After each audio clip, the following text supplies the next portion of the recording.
নির্বাচন ছাড়া মুক্তির কোনো পথ নেই। এই অরাজকতা থেকে দেশ এবং জাতিকে বাঁচাবার অন্য কোনো পথ নেই। মাননীয় প্রধান উপদেষ্টা যে প্রতিশ্রুতি আমাদেরকে দিয়েছেন, দেশবাসীকে যে আশ্বাস দিয়েছেন 4-5 দিনের মধ্যে আসন্ন নির্বাচন সম্পর্কে সুনির্দিষ্ট রোড ম্যাপ তিনি ঘোষণা করতে যাচ্ছেন, এর চাইতে আনন্দের বিষয় আর কিছু হতে পারে না। আমার বক্তব্যের শুরুতেই ছোট্ট একটা ঘটনা আমি আপনাদের সামনে উল্লেখ করতে চাই। আপনারা লক্ষ্য করেছেন কিনা জানি না, গতকাল সন্ধ্যায় ঢাকার মিডিয়া জগতে একটা অদ্ভুত নাটক অনুষ্ঠিত হয়ে গেল। আমরা বিকেলবেলা প্রধান উপদেষ্টার আহ্বানে আলোচনায় অংশগ্রহণ করার জন্য গিয়েছিলাম। সেখানে অত্যন্ত হৃদ্যতাপূর্ণ পরিবেশে তার সাথে আমাদের কথা হয় এবং তিনি আমাদেরকে বলেছিলেন 4-5 দিনের মধ্যে নির্বাচন সম্পর্কে সুনির্দিষ্ট সুস্পষ্ট বক্তব্য প্রকাশ করা হবে।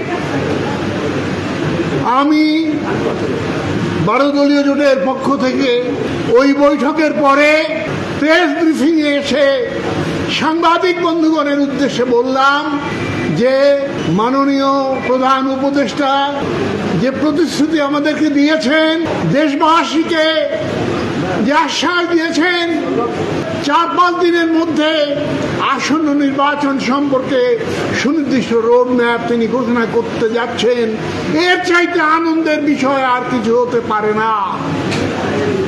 সারা দেশে বিরাজমান যে সংকট, যে দুর্যোগ, যে হানাহানি, তার থেকে মুক্তির একমাত্র পথ জনগণকে নির্বাচনের দিকে নিয়ে আসা। নির্বাচনী কর্মকাণ্ডে লিপ্ত হলে আজকে সমাজে বিরাজমান যে সংকট, তার অর্ধেক নির্মূল হয়ে যাবে। এবং আপনারা জানেন, তারপরে আমাদের ইলেকট্রনিক মিডিয়ায় বিশাল করে এই নিউজটা ছাপা হলো।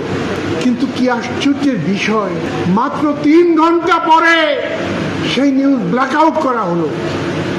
সমস্ত টেলিভিশন চ্যানেল থেকে এই নিউজটাকে বাদ দিয়ে দেওয়া হলো এবং সরকারি একটা প্রেস রিলিজ শুধুমাত্র প্রকাশ করা হলো যে আগামীতে নির্বাচন সুষ্ঠুভাবে পরিচালনা করার জন্য সরকার তৎপর, এইটুকু মাত্র। ভাইরা আমার মনে হয় এইভাবে জনগণকে বিভ্রান্ত করার অধিকার আমাদের কারোরই নাই। আমরা 1 দিন, 2 দিন বা 3 দিন আমরা বিভ্রান্ত করতে পারি জনগণকে, কিন্তু চিরদিন এমনিভাবে বিভ্রান্ত করা যাবে না। আমাদের প্রিন্ট মিডিয়া যদিও নিউজটা সর্বত্র ছেপেছে, কিন্তু ইলেকট্রনিক মিডিয়া টোটালি বয়কট করলো এবং ব্ল্যাক আউট করলো এই নিউজ। আমি জানি না এর উদ্দেশ্য কি, আমি জানি না সরকারের ঊর্ধ্বতন মহল কি পরিকল্পনা নিয়ে আগাচ্ছেন, কিন্তু আমি এটুকু জানি যে নির্বাচন ছাড়া মুক্তির কোনো পথ নেই। এই অরাজকতা থেকে দেশ এবং জাতিকে বাঁচাবার অন্য কোনো পথ নেই।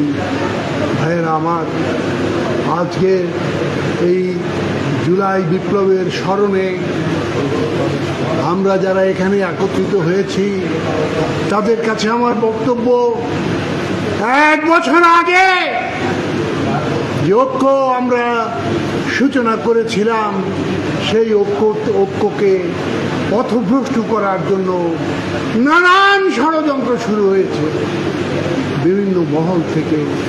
শুধু দেশের অভ্যন্তরে নয়, দেশের বাইরেও চক্রান্ত চলছে।